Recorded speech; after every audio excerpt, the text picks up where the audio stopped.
Several persons feared missing as another boat capsizes in Sokoto State. Nigerian Army free 115 kidnapped victims, foil 443 million naira oil theft. Security agencies stage a show of force ahead of Rivers State local government elections. On the foreign scene, Thai court sacks PM Thakchong Tan Shinawatra over Cambodia phone call row. Good evening. This is News at 7 on Western Spring Television. My name is Olufemi Ale.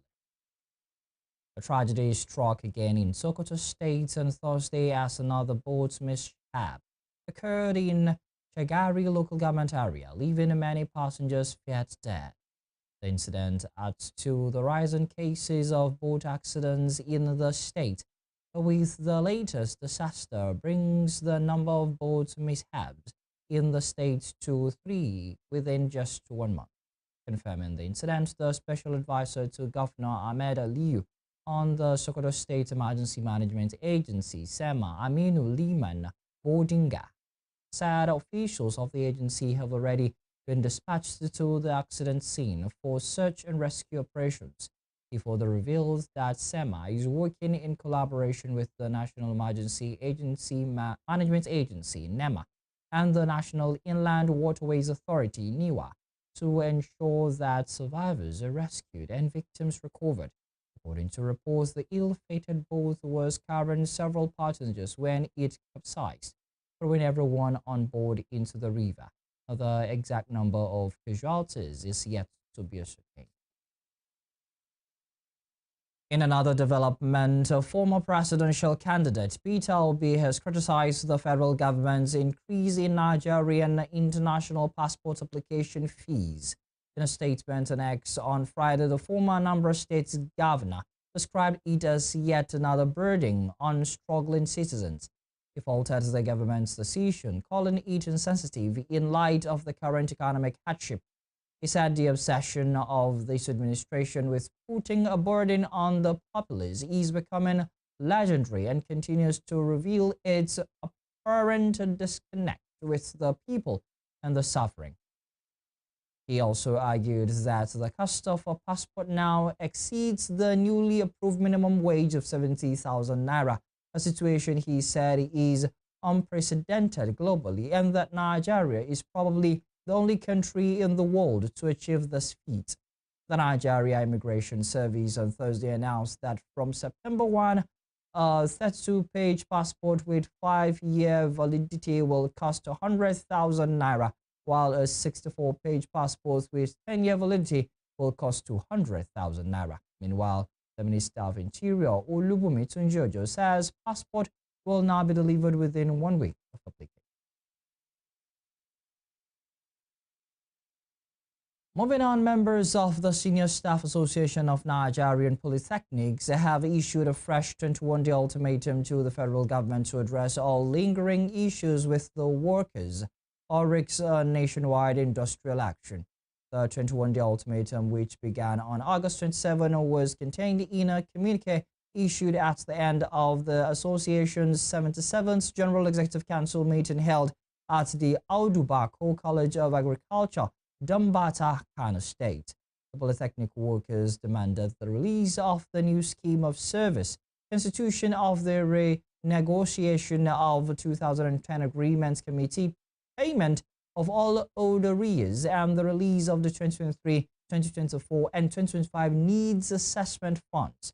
The association expressed displeasure over what it described as the insincerity of the government in addressing the issues. The statement, which was jointly signed by the association's president Philip Ogunshipe, said the national secretary Shehu Gaya accused the federal government of paying LRP service to agreements reached. In the meantime, the Academic Staff Union of Universities, Bauchi Zone, has warned of imminent industrial disharmony if the federal government fails to meet its outstanding demands. The union's Bauchi Zonal Coordinator, Namo Timothy, stated these in a statement on Friday, lamenting the government's failure to address long-standing issues despite repeated engagements. Timothy said the unresolved matters had dragged on for over 15 years, recalling that ASU embarked on a nationwide strike between February and October 2022 to press home its demands. He noted that the strike was suspended following appeals from well-meaning Nigerians, with the expectation that the federal government will resolve the issues. However, the issues have remained unresolved. He therefore called on the federal government to, as a matter of urgency, implement the 2009 negotiations agreement, release a revitalization funds, pay withheld salaries and arrears, and stop the alleged persecution of members. Meanwhile, the Sokoto ASU zone also warned of an impending crisis in universities if the federal government fails to meet the union demands. Following our NEC meeting of the 16th and 17th August 2025 at Odus, we resolved to give the federal government time to address these issues and report back after its meeting of 28th August. The outcome will inform our next steps in addressing our demands and calming our members after over 2 years of waiting. We call on well-meaning Nigerians, including NIREC, NAMS, traditional institutions, and the National Assembly to advise the federal government not to stampede us into action. While we appreciate over 2 years of industrial peace, our tanks are empty. We cannot continue this journey indefinitely. NEC and the national leadership appreciate our members' patience.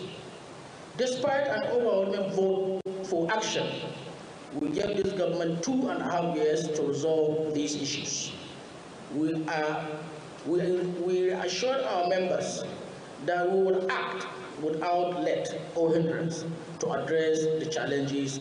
To security matters, more than 115 kidnapped victims have been rescued in the space of 1 week following coordinated operations led by the Defense Headquarters.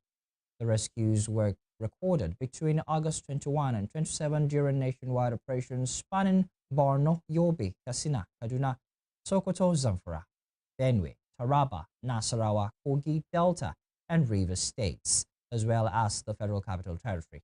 The Director of Defense Media Operations, Major General Marcos Kenge, in a statement on Friday disclosed that 76 of the victims were freed in Katsina State after troops bombarded terrorist hideouts in Kankara local government area.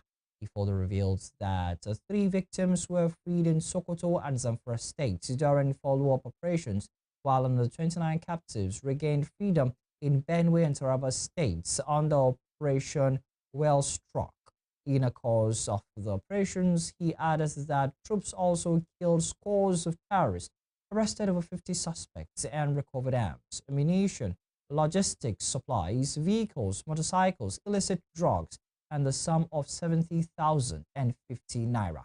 General Kinge said a key member of the notorious Abu Ayuba terrorist syndicate surrendered to Nigerian troops in Borno State amid intensified military operations. General Kinge also revealed that troop of Operation Delta Save foiled a large-scale oil theft estimated at 443 million naira. Gunmen on Thursday evening abducted a member of staff of the Federal Medical Center of Ondo State, Mr. Yodeji Akeshiro. The just gathered that Mr. Akeshiro was kidnapped at his residence at Okwenme community or local government area of the state at about 7 p.m. on the fateful day. The State Commissioner of Police CP Adebowale Lawal, who confirmed the incident today, said operatives of the command alongside other security agencies had already gone after the hoodlums in a bid to secure the release of the victim. The state police boss added that the police, in a joint collaborative effort with other sister security agencies, would ensure Akeshiro was rescued unhurt while perpetrators of the deadly acts are brought to book. He further assured residents of the state that the command are not resting to ensure the citizens of the state are well secured. Turning to politics, security agencies in Rivers State have staged a show of force in the state to reassure residents of their safety. The exercise, which took off from the State Police Command headquarters in Port Harcourt, featured a convoy of patrol vehicles from the Nigerian Police Force, Nigerian Army, Nigerian Navy, Nigeria Security and Civil Defense Corps, Federal Road Safety Corps, and other allied agencies. The joint team moved through major streets in Port Harcourt and Obio Akwa local government areas, displaying operational readiness to maintain peace and order before, during, and after the polls. Earlier in the week, the Rivers State Commissioner of Police, Olubenga Adekwaju, assured residents of adequate security arrangements for the elections. He stressed that the deployment of personnel and logistics was aimed at guaranteeing a free and credible exercise. In other states, the state chairman of the All Progressives Congress, APC, Jarrett Tenebe, on Friday said the party has not ceded tickets to anyone for next year's local government chairmanship election. Tenebe assured that the party would ensure a fair contest in the nomination of the party's candidates. The state APC boss gave the assurance when he received the coalition of APC former local government candidates who visited the party's state working committee. He, however, added that the stance notwithstanding, the party would also reward those who stood by the APC when the party was in opposition in the state to ensure that they did not labor in vain. He further appealed to all APC members in the state to ignore any information different from what the state working committee disclosed concerning the local government election and the party primaries.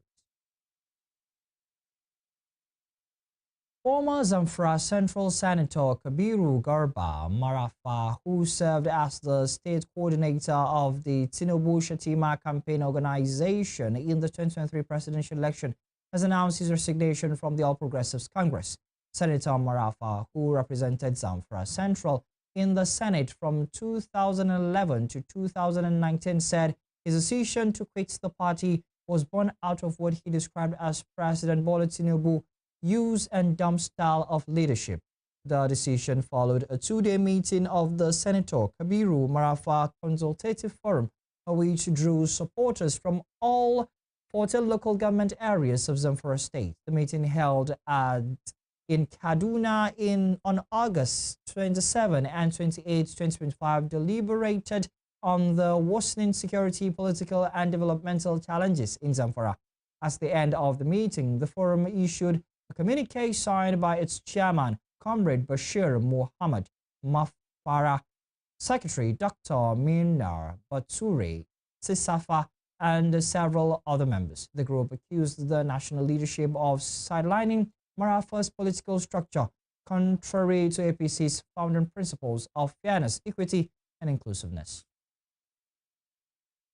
Elsewhere, gospel music is not just a collection of songs, but an avenue for spiritual connection with God.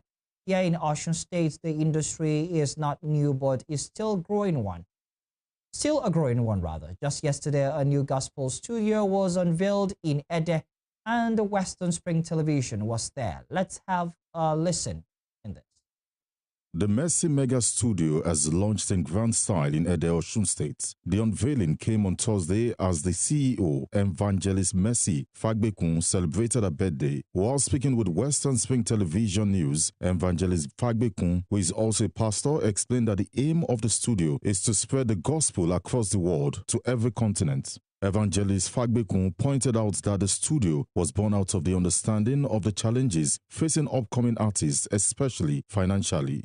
The lady evangelist also explained that the aim of the studio was to set up the global standard for music recording in Ede. This view was corroborated by evangelist Elijah Olonkosobe, who said the studio will offer subsidized prices to artists promoting the gospel of Christ. A name that is very soon to be familiar to the world. I see a name that the world will hear soon, and we are aligning ourselves with the revelation I've just said. Doing this is a way of aligning ourselves to what the Lord is preparing for us. Àti ìmọ̀ pàtó bọ̀ nǹkan tí mo fi ń dá gbogbo èèyàn lójú ni wípé kò ní jẹ́ nǹkan tó máa gun pa nǹkan tó máa.